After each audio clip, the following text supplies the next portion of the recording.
This is where we hold them. This is where we fight.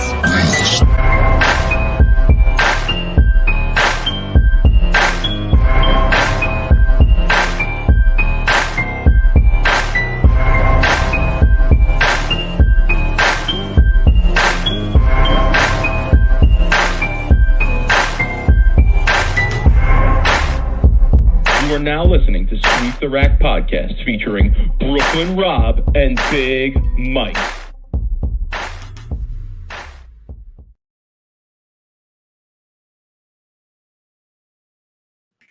Rob, what's good, homie? I want to apologize to everybody if I sound like shit, but dude, I've been just sick all week, man. Like, it's been bad, man. This past weekend, I was out of commission this whole week. Some nasty ass virus going around. So bear with me, people. Yeah, Rob always toughing it out for the Sweep the Rack fam. You know, show some appreciation in the chat to the man over here. He's sucking it up to try and get a show in. Because if we didn't do a show this week, it would have been 2 weeks without a show. Because next week we're taking off. Yes, it's Thanksgiving. Yeah, we're not going to be airing on Thanksgiving. But yeah, we'll be off next week. Love Thanksgiving. One of my favorite holidays. I'll be out visiting the old man in LA. So I'll be out of town for a few days. And then bowling and tournament actually next Saturday. It's a team tournament with Wesley Lowe. So that's on Saturday. So right when I come back Friday night.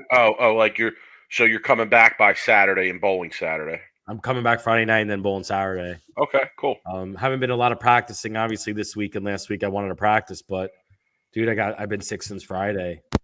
So yeah, I wish I could go to Greg Tack's Thanksgiving Eve event in Allentown because it's an awesome event. And, you know, they're always tough at a Greg Tack event. But it's a bit late when you're hosting Thanksgiving the next day for, 10 plus people. Are you hosting? Yeah, I always host. Oh, man, I would love to come over to your house. I know that spread's got to be just dynamite. Yeah, no doubt. You know it. I mean, it's all day festival over here. What are you doing? Like, what do you do? You do turkey? I mean, what do you got going on? Everything. I mean, all the traditional pieces of an American Thanksgiving dinner, no question. But if you want to know a couple special things I do, so I go to the Jersey Diner and I get that special yellow turkey gravy. Do people out there know what I'm talking about? Like I know they don't have like Jersey diners everywhere, but in the Jersey, Philly area, if you go to a diner and you order a roast turkey platter, it comes with this like yellow gravy. It's not a brown gravy, it's a yellow gravy. It's like a specific turkey gravy. And I gotta say, like that absolutely makes the turkey dinner. We'll probably have like some charcuterie board before dinner. Definitely like some stuffed mushroom appetizers. Probably probably a couple appetizers early in the day. We kick it off early, like 11 a.m. The appetizers are coming out for like early football, etc. Then around 2, 3, you're gonna eat dinner, and then we're going dessert. Probably 4:30, and then late night, you're going back like, all right, let's break out the leftovers for the first time. So we got it all. We got it all over here. But yeah, I'll be enjoying. But I am hosting, so I won't be bowling Thanksgiving Eve anywhere. So yeah, that's about it. I'm looking forward to it as well. Couple days off from work, a long weekend's always nice. But so yeah, we won't be here next week. But all right, Rob, let's get into some bowling talk here. That's what we do here at Sweep the Rack. Well, we got to talk a little bit of league stuff because I know people are interested in my league. Go ahead. This was the week I bowled Josh Blanchard's team. And keep in mind, look, people, I'm not excuses. There's no excuses here. But I did bowl sick.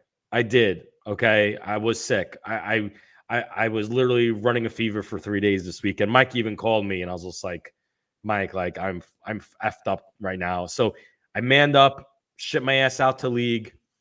First game, I roll out 268. I'm like, man, I'm okay right now. Like I feel good. And then the good old Mesa Lanes transition hit me like a freaking brick hammer.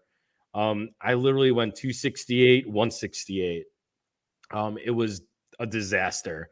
I went from having like a traditional league 15 boards to, if I missed right, I dead face for 6, and if I missed in, I 2-8-10'd. It was just nonstop. It was awful. Anyway, long story short, I ended up bowling, I think like 615. I bowled like 180 the last game. We did take 2 of 3 games from Josh's team. He bowls also with Mike Fitzgerald. They have a really good team. But they were giving us pins, and look, handicap is king. Everyone knows that. My team with handicap the first game, shouts to my boy TQ and my team, bowled 300 the first game. 1335 with handicap for 5 we bowled the first game. I bowled 260, guy bowled 250 on my pair, and TQ bowled 300. So we were up on totals, but then the lanes got brutal. Josh being an all-class pro, man, I was able to figure him out the last game. Shot like 250 the last game when I couldn't like strike.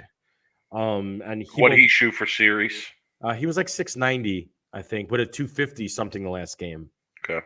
So he was struggling the first game. I mean, they weren't like traditionally like the first game to me, they were traditionally easy, like a house shot. If they would have stayed like the first game, similar, the scores would have been astronomical. I mean, it would have been like probably how all other leagues are. Like, I mean, we'd have just been bowling 250, 260s. But they get just really, really touchy, dude. The wet dry is so brutal in that house that if you get on a pair with a lot of people who have rev rates and surface, they get so miserable because the outsides just flame. You miss right and the ball just goes dead hooks off. I mean, it doesn't even stand a chance. Anyway, so yeah, it was the first week of our second split. We took 2 or 3 games and totals. Good week considering we bowled like one of the probably best teams in the league. So yeah, it was fun. Funny story though. The third game, I think I had like 130 in the 8th on a strike, and Josh was like on like a 7-bagger, and I got up and I threw the first shot in the 10th, and we were already losing by like 70 the last game. And I looked at him and I was like, "Yo, what's up, Josh? You like that one?" Like I started talking shit to him. He was on the approach, and dude, everyone was laughing because I was talking shit, and he ended up fucking like striking out, whatever. But he didn't. I was bowling 180, Mike, and I was talking shit. You'd have been. Anyway, I thought that 180 was on house and talking shit. dude. You sound like a real patch pirate. But honestly though, I was sick. I didn't really feel that great. I got home and I was just like exhausted, dude. I was exhausted. Like I was sweating and I was just, I was lucky I even bowled 260 the first game. But anyway, hey, this is what it is. League can't beat it. I think this is going to be my last year though, bowling league. It's just way too far of a drive for me, and I get home way too late, man. It has nothing to do with the league or has nothing to do with the conditions. It has nothing to do with that. It's just, man, like 5-man, 10-man league, starting at 6:30. I don't get done till 9:40. Man, it's about a 25-minute drive home and a 45-minute drive there. It's just a lot for me, man. I'm up at 4:30 in the morning for work, so it's a late night for me. Yeah, there's a sport league on Monday nights by me that starts at like 9 o'clock. And yeah, it's too late for me with the drive home and all that. And I need to find like a triples sport league that starts at like 6 or 6:30. That's like close to my house. Ideally, so I can get out of there by 8:30. Start one. Home by 9. Take a page out of my book. Start something. Nico in the chat asking if we have any thoughts on the World Cup format. We're going to bring it up later, but in a word, it sucks. Yeah, it sucks. It's the worst. How about that? It actually, that might be my worst of the week. Oh, that might be my worst of the week. The World Cup scoring format might be my worst of the week. We'll get into it later. All right, league for me. I hadn't bowled in 2 weeks. I went to practice on Saturday. I bowled through it okay. But I practiced mostly on a long pattern, and we were bowling on short this week. I bowled okay. I think the first game I struggled because, again, not making excuses, but they had a pair breakdown. So they gave us the extra pair, and then that pair turned out to be a house shot when we started in practice. So then we had to stop practice or finish up practice. They reran the pair, and we did like 2 shots on each lane, and then we started. Yeah, that's And tough. as it turns out, that pair, I mean, for whatever reason, I can't explain a lot of the stuff that I see on a bowling lane. I can only make inferences, but I would imagine because the house shot was run so close to when the sport shot was run, it definitely played a lot tighter. So the first game I struggled, and I think I shot like 170 something. Yeah, but Game it's one. tough, man. If you're bowling in a sports shot, you need every second of that 10-minute practice.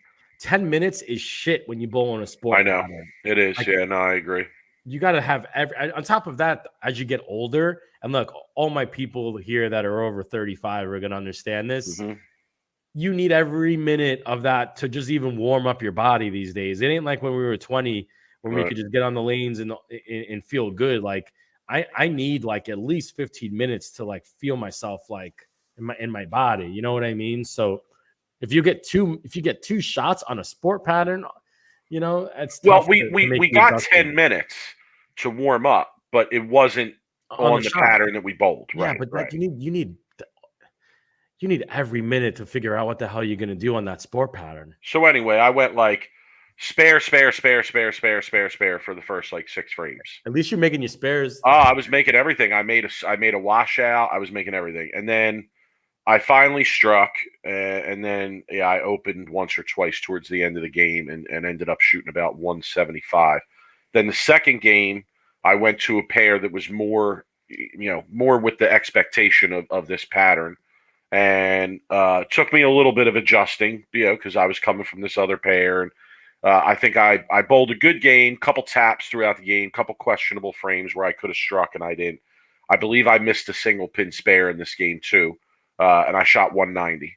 And then the last game, I got locked in, knew what I was doing, had a really good look, knew what the transition was going to be going into game 3 on this pattern, and started out like front 4, 10 pin, and I miss it. Next 2, and then I think 9 spare. I left a 2 pin, strike in the 9th, and I went into the 10th frame with a shot to win the high game. If I would have doubled in the 10th, I would have won the high game, and I would have won the eliminator. And yeah, honestly, I threw it out. I threw it out the window. I threw it terrible. I threw one of my worst shots of the night, and I washed out. And I think I made it, and I shot like 2-teen the last game, maybe 217, 218. So yeah, I was about 580 for the night, 570 for the night, about minus 30 for 3. So not terrible for me. I mean, right around what I average. And the circumstances weren't the best. But yeah, we had 19 guys. Okay, we had 19 people show up last week. The last week we had 20.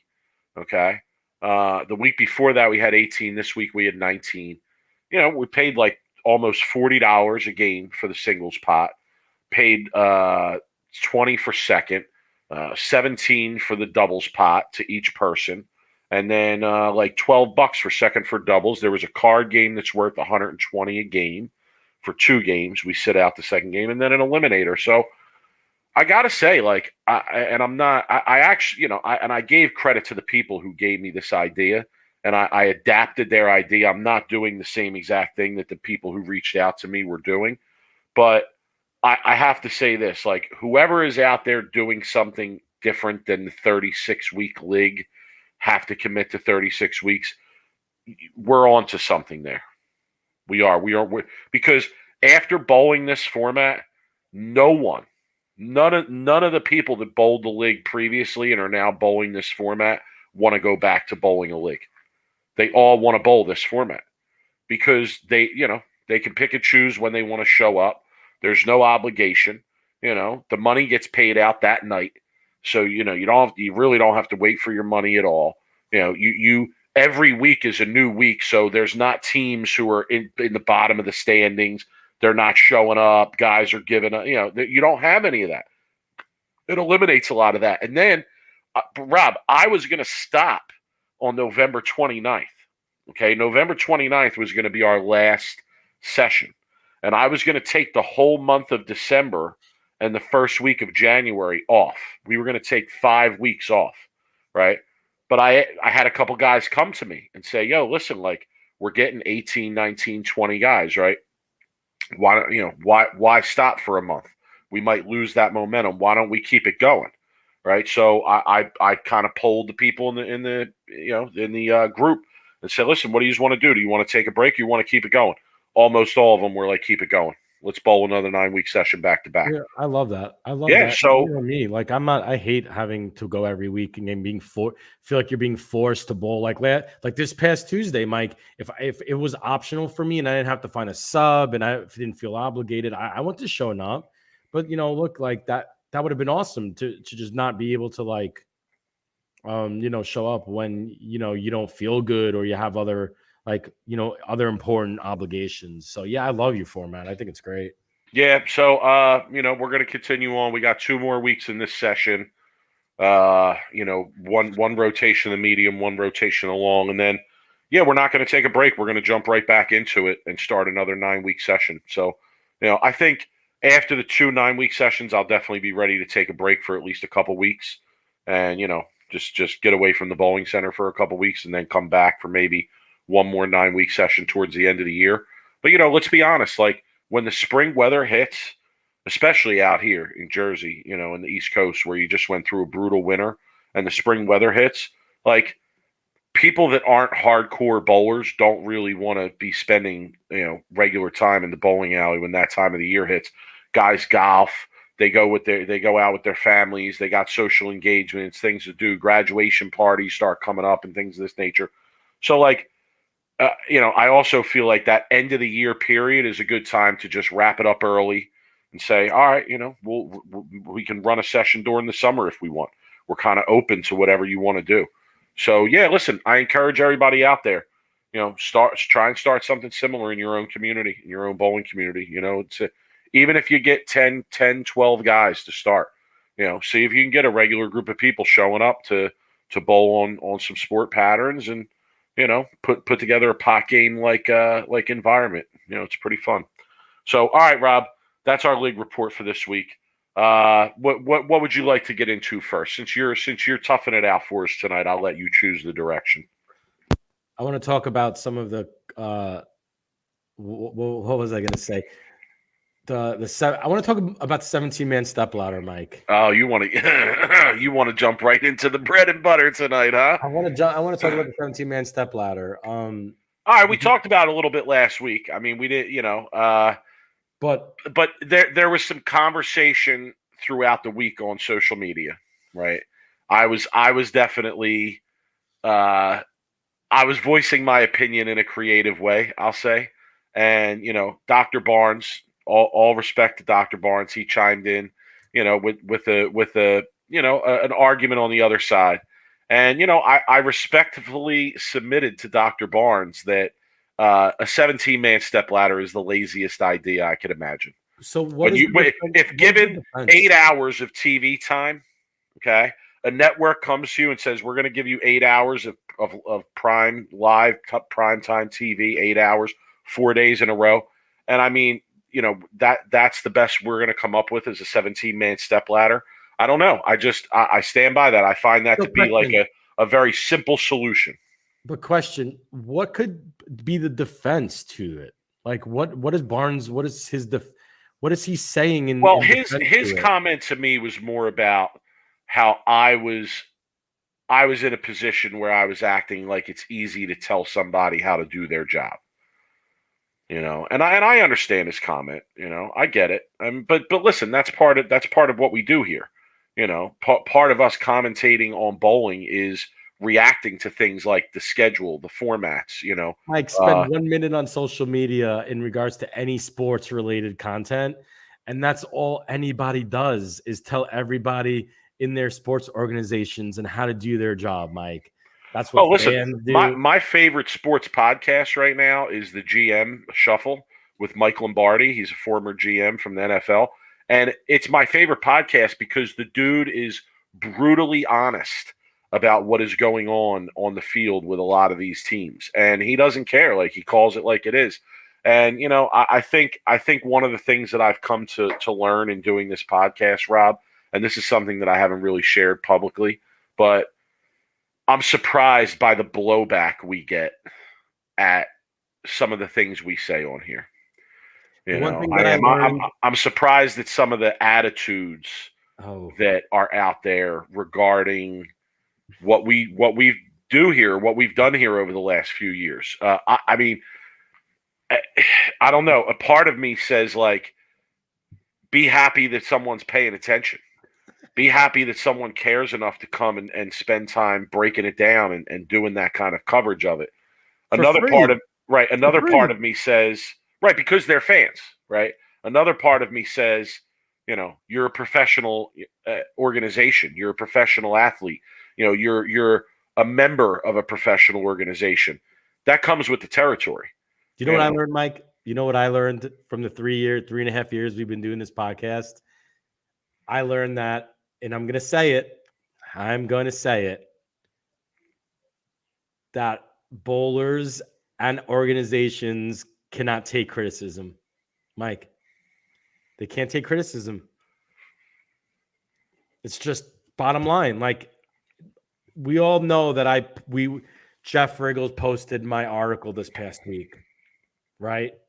And I knew it was going to bring a little bit of heat down on me. Okay. We'll talk a little bit about my article when we talk about the 17-man stepladder. But I learned that there's a lot of people in the bowling world that can't take criticism.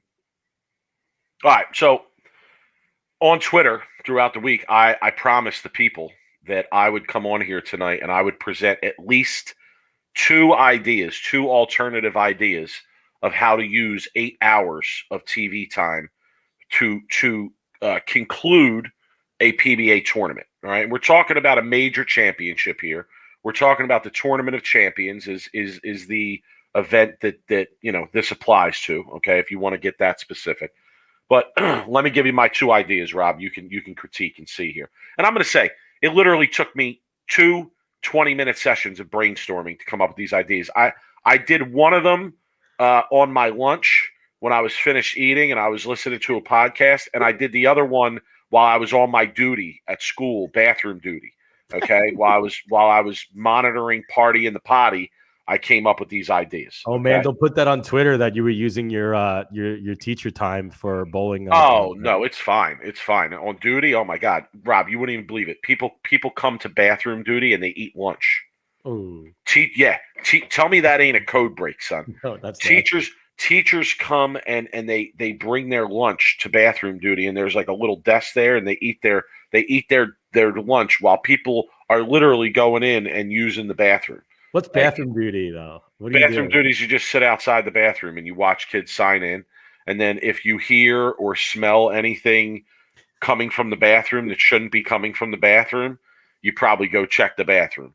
But I'll be honest, I don't really have to do much because my reputation is such that no one would even try those kind of antics anywhere in my general vicinity. So yeah, like it's a pretty easy gig for me for the most part. All right, but here's my ideas. Enough about nonsense. Okay? I think that's more interesting, the bathroom duty.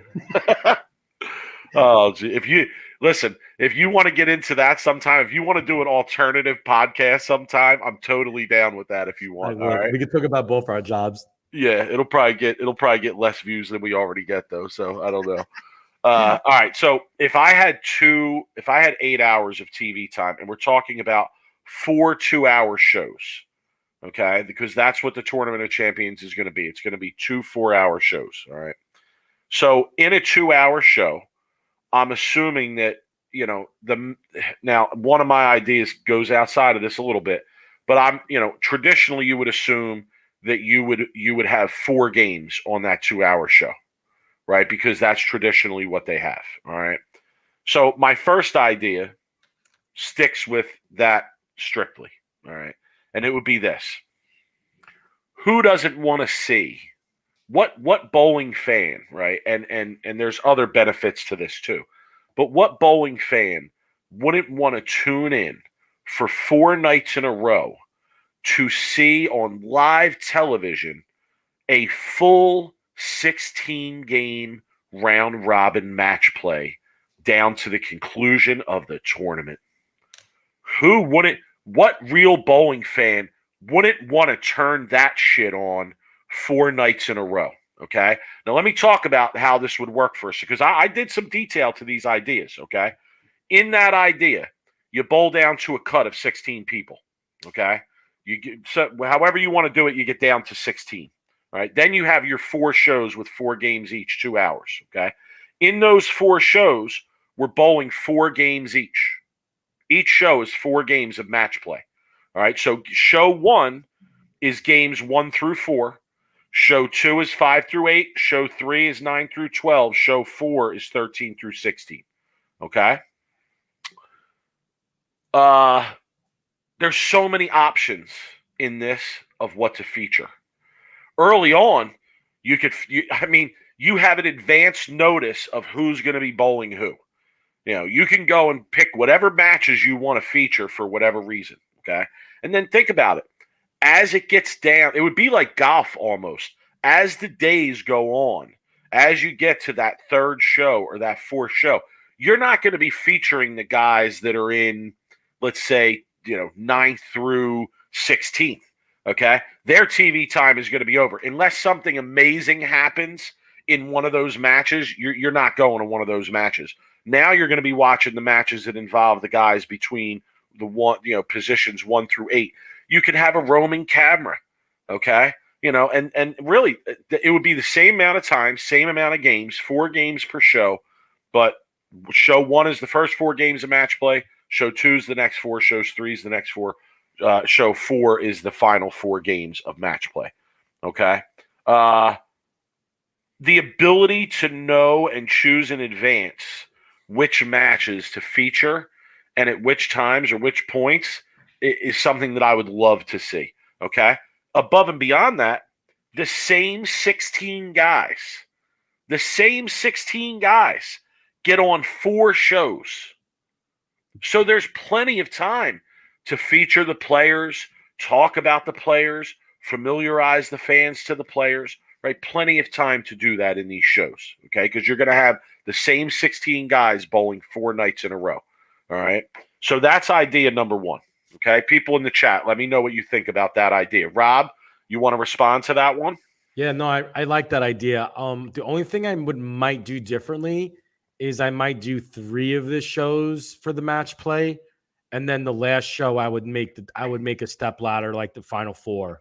Okay. So then you would bowl the first 4 games of match play off air. Yes. Yes. Okay. I like that idea too. I like that, but again, we've never gotten to see on live TV a full round robin match play. How cool would that be? Really cool. To me, that would be really dope. And I think the important part of it is to be able to, really get the important parts of the matches. The commentating booth has to be like on point. You're gonna have to get, essentially, I don't know, maybe some different commentators. You might have to get 2 booths, right? Like you might need to, mess around with it a little bit to see. But because you really think about a golf, the way golf does it, and I really like the way golf does it, and the commentators and they have a man that's on the field, right? He's telling he's got 185 yards, and the right. Then they go back to the booth, right?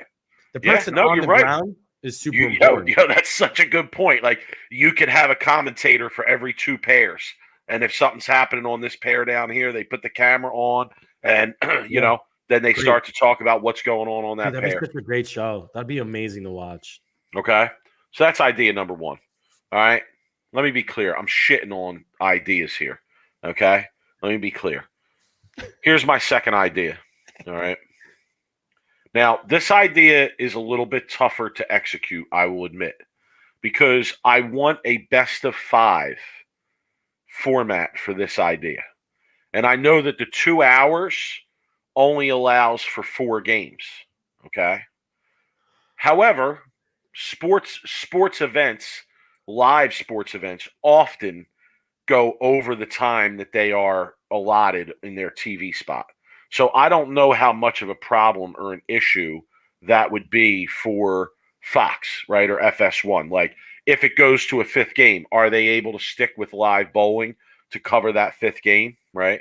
I don't know. I would like to assume, for the sake of my idea, that the answer is yes. Okay, but here's my second idea. Again, 8 hours of TV time, 2 hours for 4 shows. Here's what I want to see.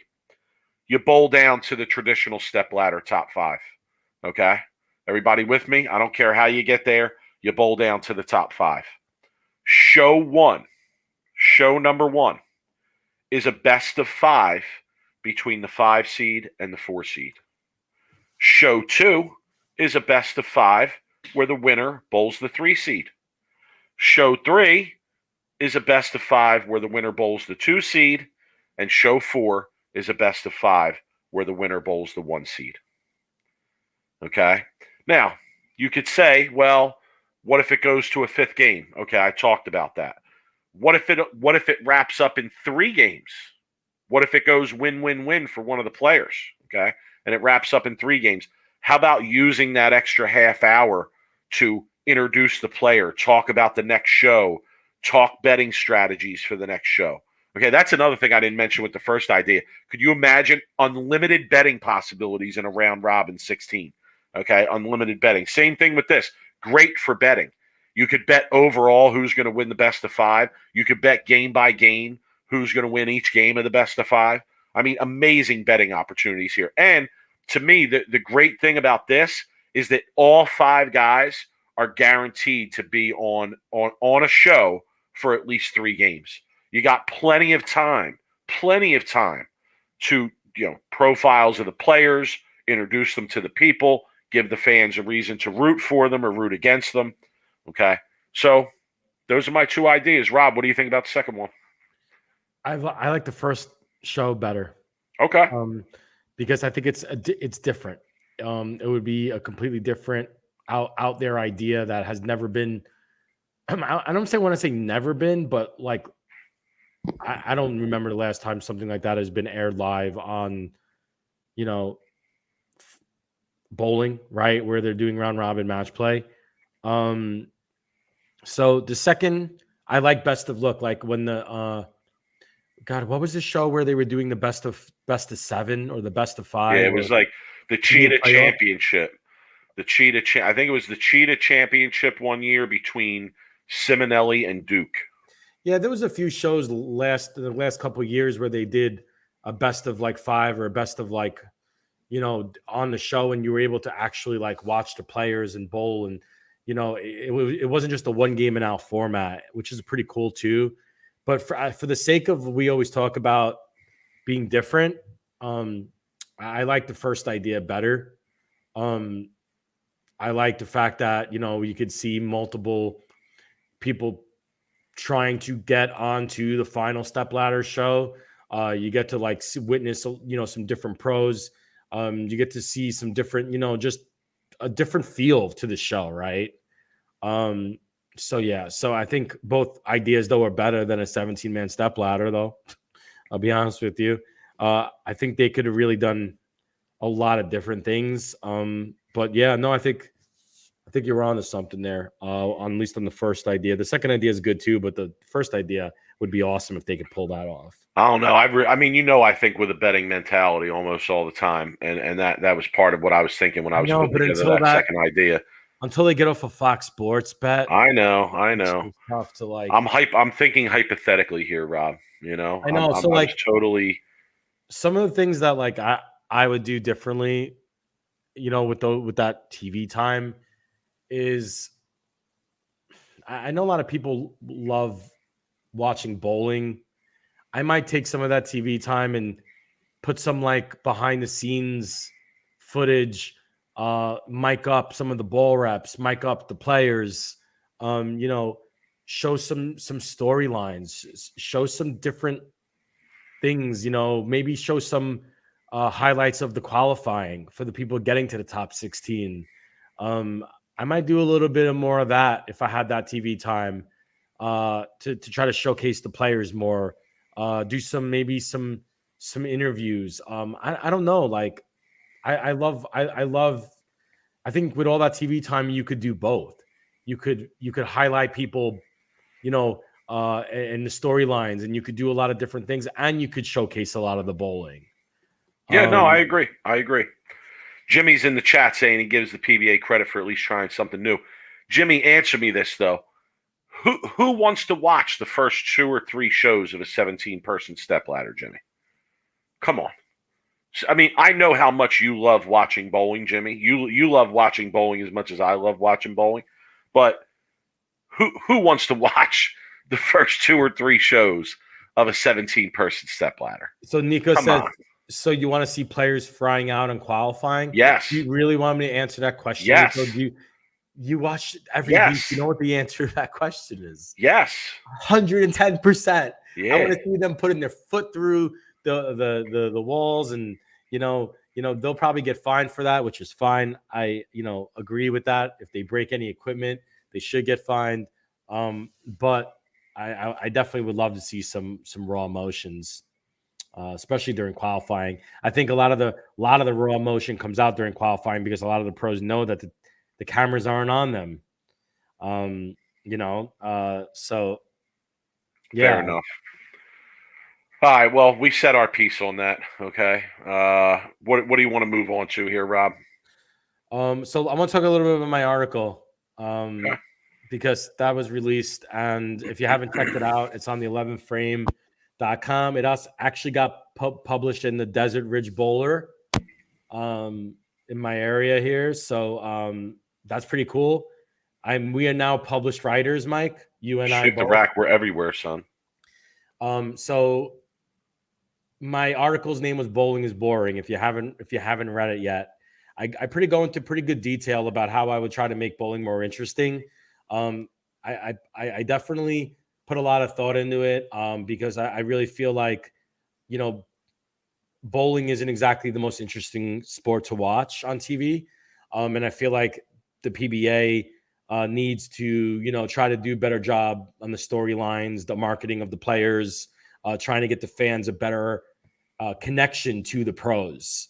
I do want to retract one of my statements that I made in the article, and admit that I'm not going to say I was wrong, but I want to say that when it comes to the rivalry on the PBA, what I think I wrote in the article, the PBA was trying to squash the Belmo Rash rivalry.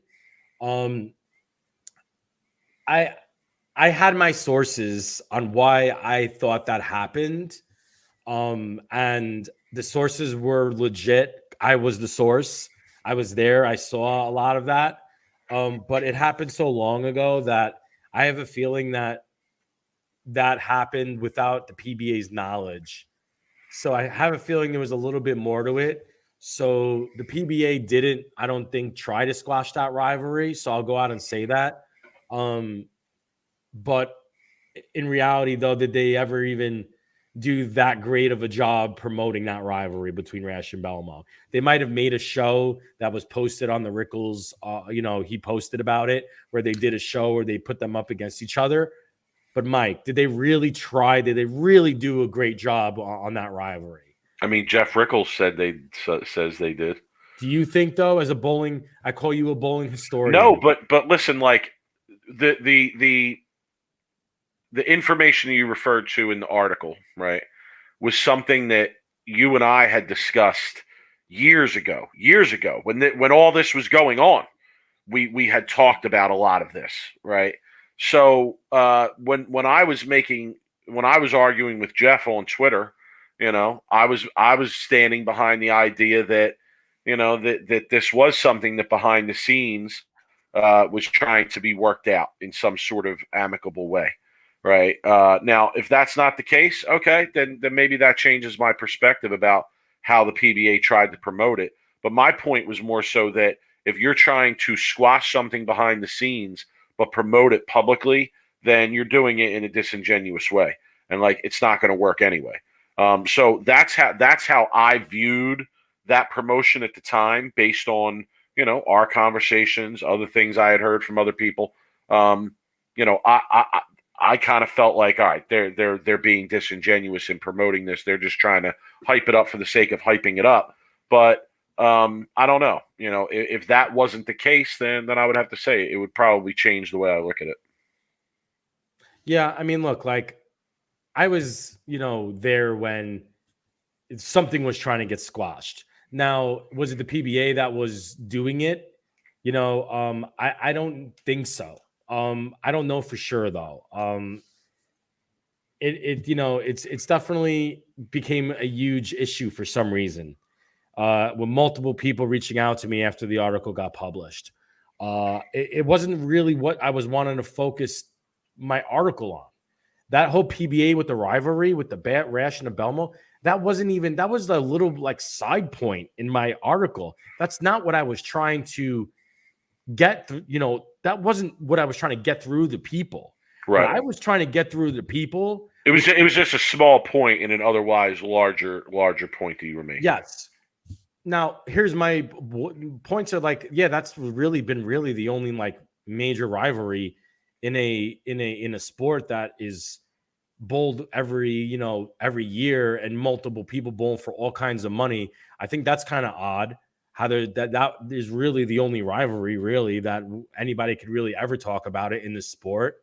I don't think maybe there's really been maybe Walter Ray P. Weber. Is that really, can you call that a rivalry? Or like Marshall Homan, like, and like, I don't know. Like, I'm wondering what people would say in the chat. Like, like how many really well-known rivalries have there been in the PBA? Well, I think it depends what you kind of categorize, right? What you categorize as a rivalry, or like what has to happen for something to be a rivalry, okay. Right? Like to me, for there to be a rivalry, there has to be, number one, regular, repeated competition between the two entities. Correct. Right. So that kind of lends itself to PBA competition, but not really to stepladder finals PBA competition. Right. Like that's why when you say, oh, was Walter Ray and Weber a rivalry? Not really to me. I mean, I don't really think that they faced each other enough in huge spots for it to really be that great of a rivalry. Here's a great trivia question, and I would love to hear this. Who in PBA history, what two pros have bowled each other the most on TV? If you were to guess. It's a good question. It is a good question. So do you know the answer to that or no? I'm asking because I don't. Now, I would imagine it would be Walter Ray versus somebody. Norm Duke? I don't know. It's got to be somebody who made a ton of shows, right? So Duke, okay. Weber. It wouldn't surprise me if it was one of them. Anyway, so like my Parker. main point, probably not Parker either, though. My main point of the article was how bowling needs to be more entertaining, and they need to be focused more on the players than the bowling. And there were some people that were getting pissed about it, saying that, well, I don't want to listen to interviews and listen to players, and I want to watch bowling. Yes, I understand that, but there has to be a point where, you have to be able to fall in love with players, and you have to be, these players have to be, well connected to you as a fan, and it's going to make the competition that much more intense as a fan to watch it. It's almost like, Mike, if you were to watch the Eagles play the Giants, right? You're a diehard Eagle fan. The game, you're going to be super, super like connected to that game, right? You know all the players, a lot of the stats, the history, everything, right? But if you were to watch a Giants-Cowboys game, you'd probably be like, okay, like it's important, but I'm not going to be, you're not as well connected to it because you're such an Eagles fan. I'm the same way with the Jets, right? I love the Jets. I know a lot about it. I watch the games, but when I'm watching another outside two football teams like tonight play, I'm not invested in it, right? So I'm not going to be super like emotional about the game. That's my point. My point is the PBA needs to get they need to be better at forming those fan player connections so that you become super emotionally invested in the outcome of what you're watching, right? So anyway, read the article. If you're not sure where to find it, just hit me up. I'll send it to you. Let me know what you guys think. It was cool though to see, a lot of the talk, a lot of the people, bringing a lot of attention to some of the things that we talk about on a daily basis here. Jimmy's saying in the chat it's Norm Duke and Ryan Schaefer. I don't know if that's accurate, but I would have never guessed that if that's no, the truth. me either. Absolutely not. It makes sense though. Actually, like, can I make 2 more points about rivalries? Yeah. A rivalry usually is marked by some sort of aggression, extra effort, extra aggression between the two entities involved. No, like when you think of like Yankees, Red Sox, you think about Roger Clemens and the bat, and the managers getting into it, and Pedro throwing the manager to the ground. Right? Bowling doesn't have anything like that. Okay. One more point about rivalries.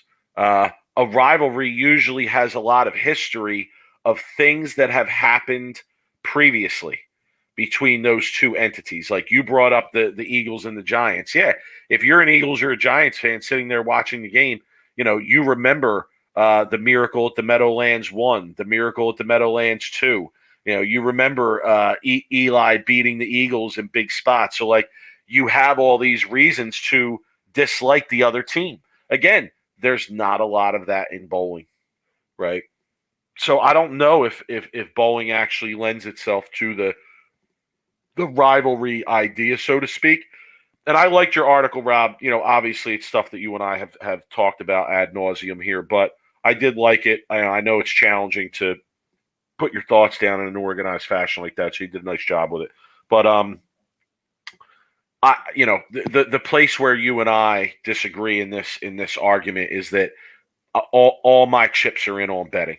Okay, pun intended. All my chips are in on betting. I think betting and gambling and wagering and getting the gambling community, especially as gambling grows, into bowling, aware of bowling as an option to gamble on. That's what I think will cause exposure, as it does with other sports. All right, so let's keep it moving. Real quick though, on the rivalry point of it, I really, really believe that you have a really like rivalry in the making between Simonson and Kyle Troop. I think you have the ability for a very, very good rivalry with Troop being a really popular fan favorite. But there's got to be real friction there though, and there's not. You know what I'm saying? Like, that's why I'm saying that if they bowl each other I'm laying out for you the problems with creating rivalries in bowling. If they bowl each other enough on TV, which I think they will be in the next 10 years. It ain't gonna happen, bro. They're friends. They're friendly. They hang out together. I mean, they're on the same ball staff. Like, these are the reasons why these rivalries don't really exist in bowling. We've talked about this a lot. I mean, we even got into conversations that have been as deep as talking about the fact that the lifestyle on tour doesn't even lend itself to rivalries, because who wants to be the pariah out there? I would be okay with that. Me, like I'd be out there making enemies of everybody, eating lunch and dinner and breakfast by myself every day, drinking my morning coffee by myself every day. But who really wants that, right? Like, it's a tough enough life out there. It's got to be even tougher if everybody dislike you and everybody thinks you're a jerk and no one wants to be friends with you or go out to dinner after a block because they all think you're a jerk. I mean, and I'm sure there's some guys out there that are just like I described. However, they probably don't make the show all that often. So we don't get to see that side of it. Jimmy's saying Mika, and that's so far from the truth. Mika, I crossed with Mika once, and he's the nicest guy. I told you about the time I missed like. No, he's saying Mika and PA as a rivalry. Oh, they said Mika was what we were talking about. No, he's saying Mika and Patrick Allen is a rivalry. Yeah, I mean that was cool. See, But that's what I'm talking They about. were They're roommates, weren't they? They were yeah, good but friends. remember, they're like Mika called himself the lefty killer, and then Patrick Allen beat him and stood up on the chair and said, "Yo, Hoss, you ain't beating this lefty." So like, PA but was the Jimmy, bachelor. that's a good example because something happened there, right? That like now going forward, when those two guys bowl each other, you have something there for the fans to grab onto. Right. But then, how many times do they meet after that? Who knows, right? Because that's the problem with bowling. You're only going to get those matchups every so often. I mean, Randy Peterson and Ernie Schlegel, like, come on. Like, I mean, if they would have met up numerous times after that, honestly, there might have been a fist fight on a PBA show if they met up multiple times after that. But they never met up again. They never bowled again. I don't right? even think Ernie Schlegel even made another show again. Okay. We all know why. I mean, look. Well, you called him a donator, and that's why we have a lost episode around here with an easily offended pro bowler who won't be named. Oh my God. We're only naming him for not naming him for his own protection. We usually don't do that around here on Sweep the Rack. If we have beef with somebody, we'll name them. We'll definitely name them. But if we have to protect somebody's reputation, then we're okay with anonymous info around. The legend of the lost episode. Oh my God! All right, so enough about that. Let's move on. Let's talk about something else. PWBA. No. Let's talk World Cup bowling, right? Because Nico wanted us to talk World Cup bowling. Listen, the World Cup bowling stinks. Okay, it's terrible. Nico, in one comment, summed up why it's terrible. Okay. Because the way the scoring is set up, the people who are bowling the best scores are not winning, and I don't understand it. And I actually text someone over the weekend and said, "Yo, what the hell is with these scores at this event?" And they explained the format to me, where it's like X amount of points for a win, X amount of points for a tie, 0 points for a loss. So, and that's the only way they do the standings, okay, is off of those points. It's not based on anything with total pins or anything of that nature. So, I don't know. These World Cup bowling events and all, like, no wonder bowling isn't in the Olympics. No wonder. Like, I mean, they're just, I don't know. It's really just always seems like it's outside the bounds of what traditional bowling competition would look like. How many countries are even bowling in this event? I'm not sure. I'll be honest, I haven't been paying a lot of attention to it. I've been checking the scores, because they come up on my social media feed, and I've been, generally checking out the bowling through the USBC post about Team USA and whatnot. But it honestly, it just seems so hard to follow. It really does. I like the fact that Belmo is bowling in it though for Australia. That's cool. I think in Australia, so you'd think he would. No, that's cool. I think that they should bring it to an area that's easy for him to compete in the event, because I do feel like it's important for him to be in that event and bowl on that world stage, because let's be honest, like, he is the game's best player and he is the game's best promoter. And if there is any chance of bowling being elevated as a sport, he's going to have something to do with it. He's going to be in the room for that conversation if that occurs. So I like seeing him bowl it. But other than that, I really don't have too many thoughts on it. I'm not, like, again, it's not easy to access. It's in a different time zone, so the competition is taking place at odd times. I haven't seen anything in terms of streaming or anything of that nature. Obviously the location, presents challenges there too. But yeah, listen, it's just hard to follow. It's not really something that's greatly on my radar.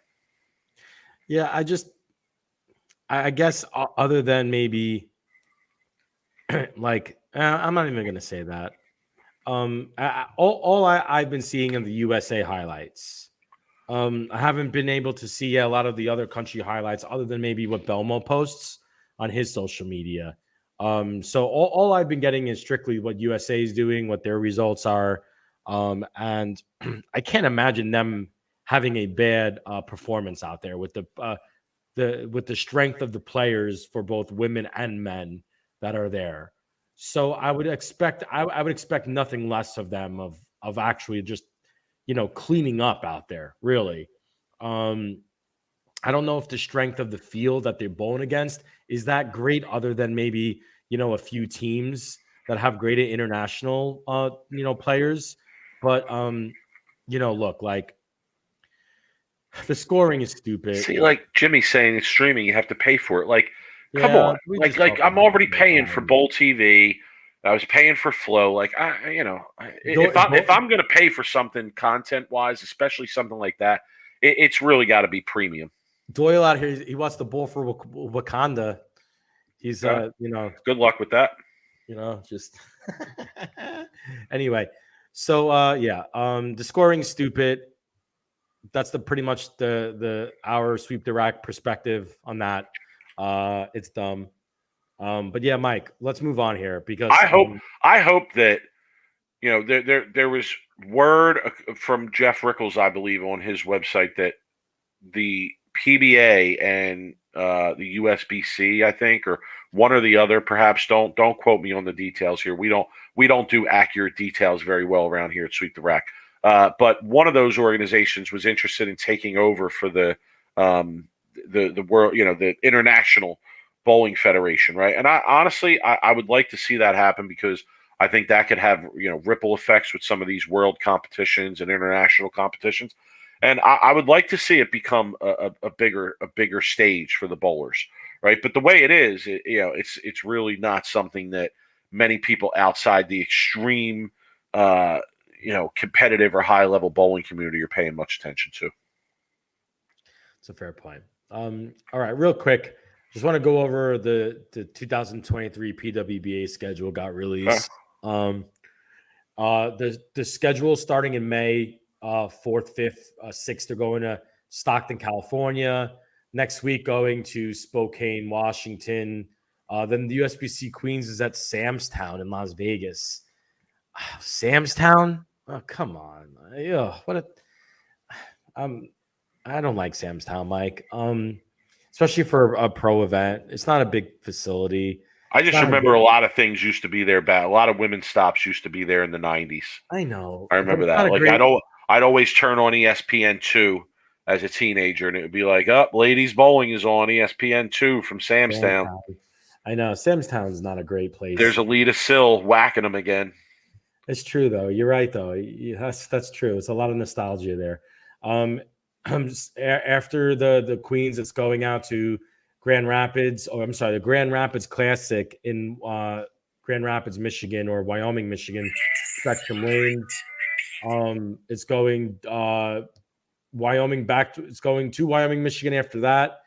So there's actually 2 events going on in Grand Rapids. That's interesting. And then, 3 events. I'm like flabbergasted right now. So there's actually 3 different PWBA events going on Spectrum Lanes in a matter of the first 2 weeks of June, June 2nd to the 6th. Then it goes to Palm Heights, Ohio. Another event, U.S. Women's Open's going to Rochester, New York. And then it goes to July 27th to the 30th to Striking Against Breast Cancer Mixed Doubles. August 8th to the 10th, PWBA Waterloo Classic in Waterloo, Iowa. It stays in Waterloo, Iowa for another PWBA event, August 11th and 12th.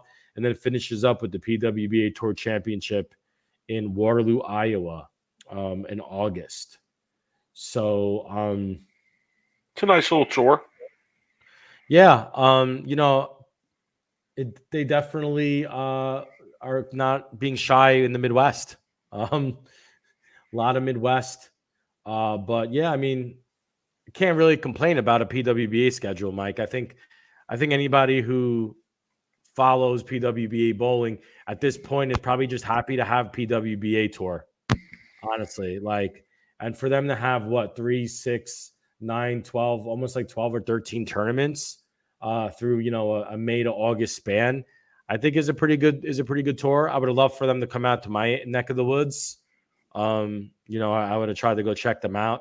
But So that's the PWBA schedule, Mike. We'll obviously follow that when it comes, starting in May.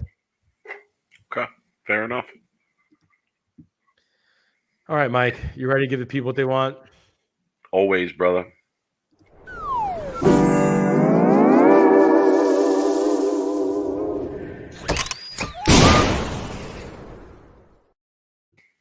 Before we get into the worst of the week, this is a good question from Robert Hamilton. Are they still paying $100K for the majors? I don't know. I haven't seen anything about it. That's a very good question, Robert. Yeah, we haven't seen any of the money yet. Okay. All right, go ahead, Rob. You want me to go first? Let me go first. Here. Yeah, I always go first. You got the you got the goods for the people. I actually teased our episode on Twitter by saying that your worst of the week this week I heard is sexy. So I got the people excited for that. All right, so sexy. I'm off of Facebook. All right, the wife booted me off of Facebook. Okay, because I posted too many times on her account. She doesn't want people judging her by the things that I post on her account, so she kicked me off. I'm off there. I don't really have any content for worst of the week on Facebook anymore. So I've been spending more time on YouTube, okay? And YouTube constantly suggests videos to me. And recently it suggested a video from 220 Average Vlogs, okay? 220 Average Vlogs is the YouTube page. Now, I'm gonna make fun of this person, but he has like 5,000 subscribers and gets like 25,000 views on all of his videos. So, take it for what it's worth. But I got suggested this video titled "A PBA Pro Subbed for My League." Okay, a PBA Pro subbed for my league, and I have to give it worst of the week, and I'm gonna explain why. Two reasons mainly. One, the PBA Pro who subbed, is not somebody who I've ever said listen, I watch a lot of bowling, I check a lot of standings. Haven't really seen this person's name. Not that I have found in a significant manner. Right, that was the pro that was subbing. Good, does throw really good though. I will say that does throw it pretty well. Has some game. Whoever this pro guy is that was subbing. Second reason, and the more important reason that I'm going to give this video that popped up on my feed worst of the week is because the two guys who were bowling, they put up their scores, and it was like first game was like 250 and 260, and then the second game was like 200 and 250, and then going into the third game, they popped up with a front 11 alert on the screen, and I'm like, oh, who's got the front 11? So they bring the camera over to another pair, okay, and a woman throwing a Mamma Mia right up the gutter, okay, has front 11. All right, and honestly, I just found this had to be worst of the week, because if you're doing a blog about your own good bowling, okay, and you're throwing all these strikes on your blog and you're putting scores up on your blog, and then you bring the camera down a few pairs and you show me someone Mamma Mia-ing their way to front 11, 298, I don't know, Hoss. I don't know. To me, that sort of invalidates what I saw going on before. In fact, it makes me think, was the 240 or 250 or 260 even that great of a game? I mean, I don't know. Like, if they're that soft, I'm not sure that that's the case. So, sorry, 220 Average Vlog. Had to get much respect for your YouTube page, my man, but I had to give you worst of the week. Yeah, once you panned out to Mamma Mia for the front 11, you lost all credibility with Big Mike. All right, Mike. Don't take that as much. Somebody once said I give Big Mikes everywhere a bad name.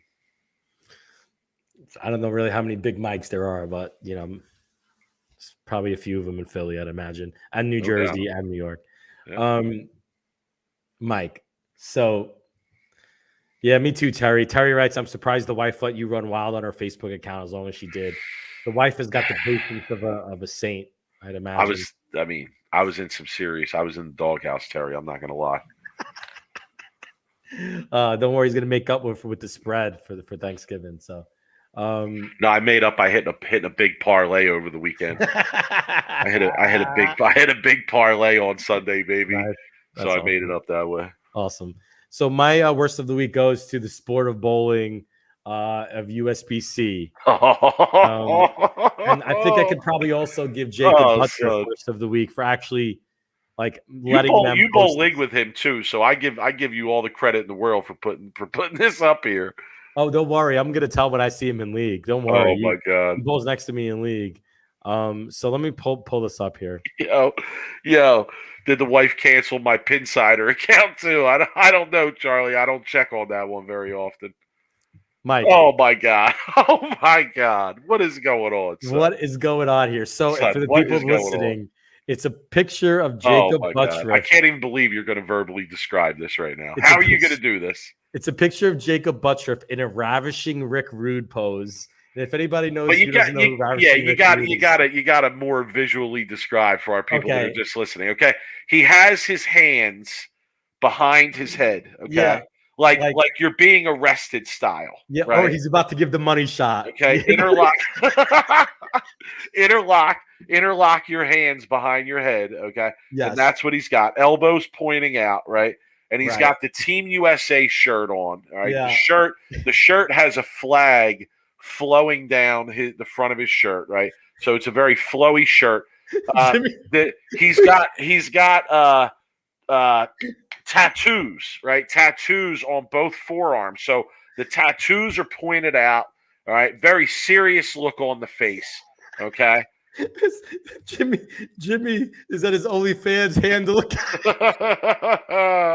Oh my goodness. Who's Bowlers OnlyFans out here? Mike, whose idea was this from the USBC to put this up? Oh my God. Dude, Doyle, dude, that's ravishing Rick Rude right there. That's amazing. So anyway, the comments even funny because Ed Smaglick, who is a friend of mine, bowls in my area, it writes, "Is this a centerfold pick?" And then I wrote, "Well, ravishing Rick Rude pose." And then one of the funniest comments was, "Hopefully he's not Donald Ducking it." I always thought that was a funny comment. Anyway. Oh my goodness. That was a good laugh. I needed that. That was great. So good. Anyway, so worst of the week, congrats over to USBC social media. Probably for Jacob Buttriff. I'll have to ask him whose idea was it to post this picture. I will get back to the people when he comes back from Australia. I know everybody is going to be, earning. I haven't seen something that corny. Okay. I haven't. And Jimmy, where's Jimmy? Jimmy, look this. I can't find this, Jimmy. If you could find it, kudos to you. You go digging in the crates all the time. I haven't seen something that corny since Bill O'Neill and Team USA did the "Call Me Maybe" parody video. You remember that, John? Rob? Do you remember that? Okay. I mean, that was like ultra levels of cornball nonsense. Okay. I mean, that was kind of this is up there. This is like it's Jimmy, right on that same I got a level. Great gift for Jimmy. If Jimmy could pull an old 80s ravishing Rick Rude montage of him doing the ravishing Rick Rude and put Butcher's head on it. Yeah. Oh my God. Oh my goodness. Too good. Put Butcher's picture over ravishing Rick Rude. Oh my God. Just hello, ladies, Oh my goodness. Anyway. All right, Mike.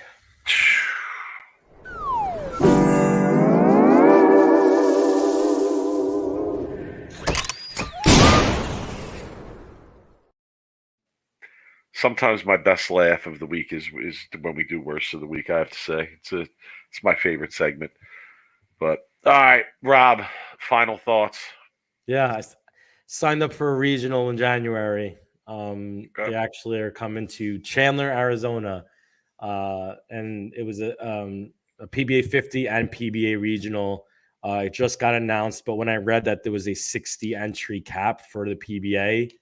Because there's a 60 entry cap for the PBA and a 60 entry cap for the 50. I literally registered right away because I know if I sat on it, I'd probably get sold. It's going to get sold out down here for sure. So even though the motivation for me to bowl right now is not at its highest level from being sick the last week, I figured since the TAT is Super Bowl on the 12th, it's probably a good time for me to like bowl a regional that specific weekend. So yeah, that's my final thoughts. Just going to try to power through the next few days. Hopefully I can feel better before Thanksgiving. Okay, no doubt. Happy Thanksgiving to everybody out there, all the fans. Real quick before, Mike, you do your final thought. Dude, help us subscribe to the YouTube, like the video. We're almost at 1,000 subscribers. That would be amazing. It was one of my goals by the end of this year to get to 1,000. We're so close. So if you guys haven't done it, if you do, just create a new Gmail and subscribe. Tell your friends to subscribe. Tell your parents. I don't care. Just like see if you can help us out and get some subscribers for us. We appreciate it. Robert Hamilton making his Dougie Vision debut in Long Island on Saturday. All right, Robert. Is that going to be streamed, Robert? Yeah, he always streams. Yeah, no doubt. He'll definitely be streaming. I'll have to Good check luck, it out. Robert. Oh, well, man. Make sure you bring that Sweep the Rack Worst of the Week rosin bag with you. Actually, you have both rosin bags, I think, so bring them both. Give you double the good carry. What's my final thought? Oh, geez, I had so many final thoughts this week. I'm gonna go with something that I witnessed the other night that I wanted to ask about. So, code break or not a code break here. I know that there's all these like unwritten codes in sports, and bowling is no exception. So like the other night, we're bowling our sport league thing, and a guy it was the short pattern. A guy was the first dot starts at 10, and the guy was playing right of 10, like he wanted his feet right of 10. So he went up and he put a sticker on the board that he was standing on, or that he wanted to be standing on. Okay. And then another bowler went up and saw the reflective sticker on the ground as they were walking back, and they went to pick it up off the ground. Yeah. And the guy was like, no, don't pick that up. I put that there so I could see where I'm standing. Okay. No, dude. And get a pencil. I thought to myself, like, nah, bro. Like, that's a code break, bro. You can't be putting stickers on the approach. Like, what is it? And I thought the same thing, Rob. Get a pencil. Get a pencil. Just right? write a little X. That's what you do. You put it. Yeah, you put an X right on the board if you want. Like, that's fine. I don't think anybody would have a problem with that. But a sticker's going to screw up your. It could leave some residue on your shoe and stuff. I mean, it could even stick to your shoe if you need to. That's dumb. That definitely a code break. No putting stickers on the approach, bro. Don't put anything on the approach. Fuck. I know. God, these people, I swear. I know. But all right, listen, folks. Have a good Thanksgiving. Thanks for joining us as always. Thanks for listening. Thanks for supporting. If you want a rosin bag, we have Worst of the Week rosin bags. Hit us up. If it improves your bowling. So not only are you supporting the show, but it improves your bowling as well. Hit the subscribe button. As Rob said, we're almost at 1,000 subscribers. Actually, shout to Darren Tang, who's about to go over 100,000 subscribers. Talk about 1,000 subscribers. My man's got 100,000 subscribers. Second entity in the bowling community that's going to go over 100,000. Have Darren Tang over 100,000 as well. So shouts to him. Hit the subscribe button for us. Email us if you want, sweeptherack@gmail.com. Follow us on social media. I don't know, there's rumors going around right now that Twitter is going to shut down, but Twitter's usually where we're at. So I'm at the 215. He is he's at Brooklyn Rob 11. So listen, everybody, have a good one. Have a good week. Enjoy the holiday. We'll be back in 2 weeks. Chop it up over whatever bowling news there is to discuss. And we got much love for y'all. Have a good Thanksgiving. Rob, take it easy.